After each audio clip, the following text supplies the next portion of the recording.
Assalamualaikum warahmatullahi wabarakatuh. Selamat pagi Baraya Perang TV Sampurasun Baraya. Gimana nih Baraya kabarnya di rumah? Mudah-mudahan selalu ada dalam keadaan sehat walafiat dimanapun Baraya berada. Seperti biasa di edisi hari ini tentunya kita akan senantiasa menyajikan informasi yang menarik dan informatif untuk Baraya di wilayah Priangan Timur. Dan tentunya di edisi pada pagi ini juga di edisi Jumat 14 Juni 2025 saya tidak sendiri, ditemani dengan rekan saya di sini ada Teh Rifda. Kita akan mengulas ya Teh Rifda untuk edisi Jumat pada pagi hari ini. Langsung saja di informasi yang pertama di sini kami akan mengulas informasi di wilayah Kota Tasikmalaya, Baraya. Ada informasi yang cukup meresahkan sekali nih Teh Rifda tentang penyakit di masyarakat yang semakin merajalela.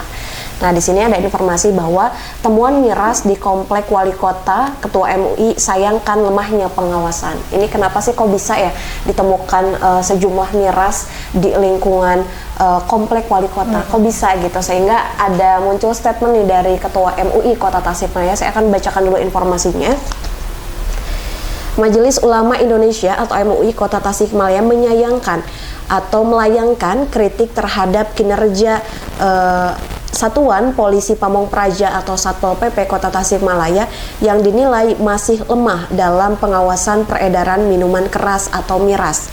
Kritik ini muncul yang memang menyusul ditemukannya ribuan botol miras atau minuman keras ini di sekitar rumah Komplek Elit Jalan BKR, Kelurahan Kahuripan, Kecamatan Tawang pada Minggu malam di 8 Juni 2025 lalu. Mendengar informasi ini tentunya ini menjadi informasi yang meresahkan ya, karena memang dengan temuan minuman keras di komplek yang itu tidak mungkin ada tapi ternyata ada gitu ya Rifda. Nah, alasannya kita akan bacakan dulu di sini. Lebih mengejutkan lagi katanya ya, temuan miras ini terjadi di lingkungan yang memang sama dengan tempat tinggal pribadi Wali Kota Tasikmalaya, yakni Fiman Al-Farizi Ramadan, yang memang diketahui mendapatkan penemuan langsung dari petugas Satpol PP, namun tetap terjadi kelalaian hingga kendaraan pengangkut miras bisa masuk tanpa terdeteksi. Ketua MUI Kota Tasikmalaya di sini Kiai Haji Aminuddin Bustomi juga mengkritik lemahnya pengawasan dan kurangnya sigapnya aparat Satpol PP dalam mendeteksi peredaran miras. Termasuk beliau juga menyampaikan bahwasannya ini membuktikan lemahnya deteksi dini dari petugas. Kalau mobil pengangkut miras saja bisa masuk, bagaimana jika masuk membawa ancaman lebih serius? Nah, dengan adanya informasi yang barusan tentunya mungkin ini juga masih dalam proses penyidikan lebih lanjut. Kenapa kok bisa ada miras yang sampai berjumlah ribuan itu berada di komplek tempat tinggal pribadi sosok kepala daerah kita di Kota Tasikmalaya. Tentunya menjadi tanda tanya besar gitu.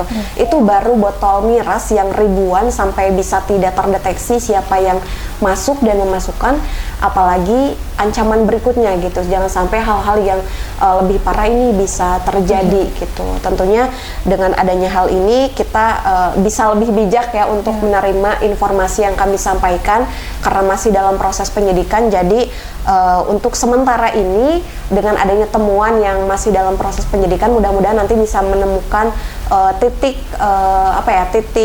informasi yang tepat gitu, apa yang menjadi penyebab ditemukannya ribuan botol miras di komplek perumahan kepala daerah kita Wali Kota Tasikmalaya. Oke, Telfda bisa lanjut. Oke, kita beralih ke wilayah Ciamis nih Baraya, yang mana ini hari jadi ya Teh. Kemarin itu hari jadi Kabupaten Ciamis yang ke-383, bukan angka yang muda ya Teh, 383. Nah, tentunya di sini dalam peringatan hari jadi ini Bupati ajak warga perkuat sinergi pembangunan. Nah, dalam rapat paripurna yang dilaksanakan dalam merayakan ya Teh hari jadi Kabupaten Ciamis ini ada yang spesial karena dihadiri oleh Bapak Gubernur Provinsi Jawa Barat, yaitu Kang Deddy Mulyadi, yang mana di sini kegiatan penuh makna ini berlangsung di ruang rapat DPRD Ciamis dan dipimpin langsung oleh Ketua DPRD Ciamis Nanang Permana pada Kamis 12 Juni 2025. Nah, hadir dalam acara tersebut jajaran Forkopimda dan juga dihadiri oleh Gubernur Jawa Barat Deddy Mulyadi, yang mana peringatan ini diawali dengan prosesi ngarak pataka dari Pendopo Ciamis menuju gedung DPRD yang dilakukan oleh anggota Paskibraka dan diikuti oleh Bupati Ciamis Herdiat Sunaria beserta jajaran. Nah, dalam sambutannya ini Herdiat Sunaria selaku Bupati Ciamis mengatakan bahwa hari ini merupakan momen yang membahagiakan bagi seluruh masyarakat Tatar Galuh, Kabupaten Ciamis yang kita cintai, kini genap berusia 383 tahun. Ia juga menyampaikan rasa syukurnya atas hari jadi Kabupaten Ciamis yang ke-383 tahun. Nah, dengan adanya peringatan hari jadi ini bukan hanya semata-mata seremonial atau selebrasi, tapi juga mengharapkan wajah baru dari Kabupaten Ciamis khususnya untuk kemajuan Kabupaten Ciamis dari mulai pembangunan, pendidikan, dan sebagainya. Dan tentunya dengan adanya rapat paripurna ini juga para kepala daerah ini mengevaluasi kinerja apa saja yang sudah dilakukan maupun yang akan dilakukan ya Pak, demi kemajuan Kabupaten Ciamis. Kita doakan semoga Kabupaten Ciamis ini semakin maju dan juga mengharumkan nama Ciamis di wilayah Priangan Timur bahkan nasional ya Pak. Oke, boleh berlanjut Teh.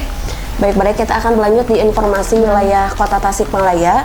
Ini masih berbicara soal pemerintahan ya Baraya. Ada angin segar yang akan kita dengarkan dari pemerintah kota ini. Diki Chandra jejaki kerjasama pembangunan daerah, delegasi Belgia kunjungi wakil wali kota. Ini luar biasa sekali. Kayaknya baru tahun ini kita mendengar informasi ada kunjungan dari internasional ya, dari luar ke daerah kita. Informasinya akan saya bacakan dulu. Upaya pemerintah Kota Tasikmalaya untuk membuka akses kerjasama internasional menunjukkan langkah nyata Wakil Wali Kota Tasikmalaya Diki Chandra secara resmi menerima kunjungan delegasi dari Belgia yang mewakili PA International Foundation di Hotel Santika Tasikmalaya pada Rabu 11 Juni 2025 malam.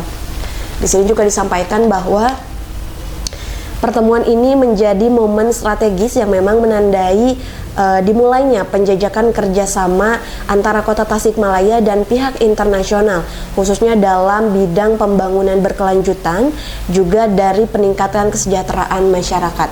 Di sini disampaikan bahwa lebih lanjut dijelaskan pemerintah kota telah mengambil berbagai langkah strategis, termasuk menjalin komunikasi intensif dengan kementerian dan lembaga legislatif dari pusat.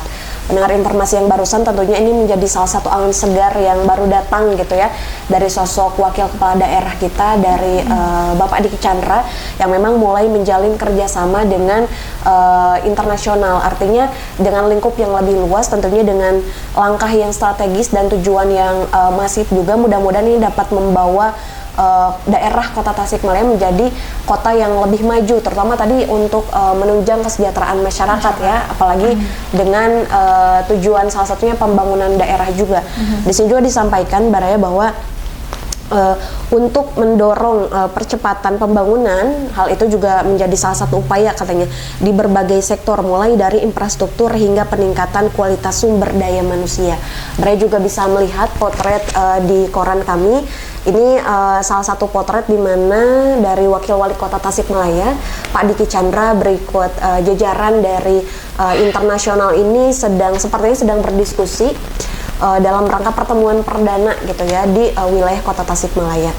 Di sini juga ada harapan yang muncul dari wakil kepala daerah kita, dari Pak Diki Chandra, yang berharap memang untuk inisiasi kerja sama ini tidak hanya berhenti pada tataran pertemuan formal katanya, tetapi dapat mewujudkan dalam bentuk program yang konkret yang memang dapat berdampak langsung bagi masyarakat. Jadi dalam hal ini juga dari wakil kepala daerah juga memohon doa dan dukungannya dari seluruh masyarakat.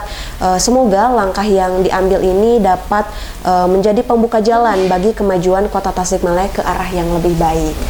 Karena memang baru menjadi kepala daerah ya, artinya masih di awal program kerja. Mudah-mudahan apa yang menjadi awal langkah ini bisa menjadi kemajuan untuk daerah Kota Tasikmalaya ke depan. Gitu. Amin.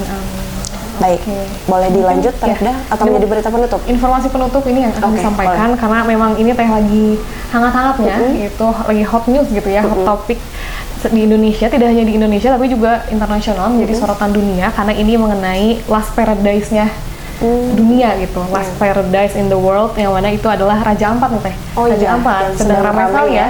Raja Ampat ini memang kaya dengan kekayaan alamnya dan juga keindahan alamnya, yang mana ini juga menjadi daya tarik tidak hanya bagi masyarakat Indonesia ya, tapi masyarakat luar negeri, internasional ini juga pastinya sangat ingin mengunjungi Raja Ampat, karena memang Raja Ampat ini sebagai salah satu objek wisata yang sangat menarik ya, sangat menarik. Dan memang yang menjadi prihatin saat ini bagi kita masyarakat Indonesia ini adalah adanya pengerukan gitu ya Teh, pengerukan tambang nikel yang dilakukan secara ilegal, dan tentunya ini akan mendapatkan respon dari berbagai pihak ya Teh. Nah di sini salah satunya ini datang dari kepala daerah di Pangandaran, ketua fraksi Gerindra DPRD Pangandaran, yang mana ia memberikan dukungannya atas keputusan Presiden cabut IUP di Raja Ampat atau izin usaha pertambangan. Nah di sini dia mengatakan bahwa Ketua Fraksi Partai Gerindra DPRD Kabupaten Pangandaran, Supratman, ini menyatakan dukungan penuhnya terhadap keputusan Presiden Prabowo yang mana mencabut izin IUP nikel di kawasan Raja Ampat, Papua Barat. Ia mengatakan bahwa saya sebagai Ketua Fraksi Partai Gerindra Kabupaten Pangandaran sangat mengapresiasi langkah yang diambil Pak Prabowo yang mencabut izin IUP pertambangan nikel di Raja Ampat. Dia menyampaikan keterangannya pada Rabu 11 Juni 2025 sore. Dia juga menambahkan bahwa memang Raja Ampat ini merupakan last paradise-nya dunia, last paradise in the world, surga terakhir di dunia, karena kekayaan alam dan keindahannya yang luar biasa. Maka dari itu menurutnya masyarakat sangat mendukung pencabutan izin tambang tersebut. Ya karena memang izin perusahaan atau pelaku usaha atau usaha-usaha yang memang tidak berizin, apalagi yang merugikan masyarakat setempat, ini tentunya menjadi keprihatinan tidak hanya bagi masyarakat Papua, tapi juga masyarakat Indonesia. Karena memang seperti kita ketahui dari berita yang memang sudah beredar, ini pertambangan nikel ini pekerjanya itu bukan dari masyarakat Papua, tapi justru dari ibu kota, yaitu dari Jakarta, yang mana ini tidak menguntungkan bagi masyarakat setempat ya. Kita doakan semoga dengan adanya keputusan Presiden cabut IUP ini bisa mengharumkan kembali nama Raja Ampat dan membangkitkan kembali sektor pariwisata di Raja Ampat, sehingga mengundang kembali banyak turis atau wisatawan yang datang ke objek wisata terindah di dunia, mungkin ya, surga terakhir di dunia, yaitu Raja Ampat ya. Mungkin itu Teh tadi ulas berita yang bisa kita sampaikan. Baik, untuk ulas berita pada edisi Jumat 13 Juni 2025 itu saja Baraya. Namun sebelum ditutup, Baraya, kami ingin menyampaikan informasi bahwasannya dari Kabar Priangan Network ini juga menerima nih peserta magang PPL dan PKL ya untuk jurusan yang akan kami sebutkan. Di sini dari Prodi Informatika, Komunikasi, Manajemen Digital Marketing, Broadcasting, Pemasaran, dan Administrasi, termasuk untuk jurusan RPL, Informatika, dan Administrasi serta pemasaran. Jadi untuk sekolah SMK, untuk sekolah menengah kejuruan yang memang akan melakukan proses PKL, itu bisa langsung menghubungi tim kami di Kabar Priangan.com, dan termasuk Baraya juga bisa melihat di koran Kabar Priangan untuk mendapatkan informasi kepada siapa bisa mengkontak untuk informasi magang PPL dan PKL. Itu saja Baraya untuk informasi pada pagi hari ini di ulas berita di edisi Jumat 13 Juni 2025. Mohon maaf apabila ada banyak kekurangan dan kesalahan. Saya Rosmanti pamit undur diri, dan rekan saya Rifda Zulia. Nunul kolami wa mayasturun wallahul muwaffiq ila aqwamit thoriq. Wassalamualaikum warahmatullahi wabarakatuh.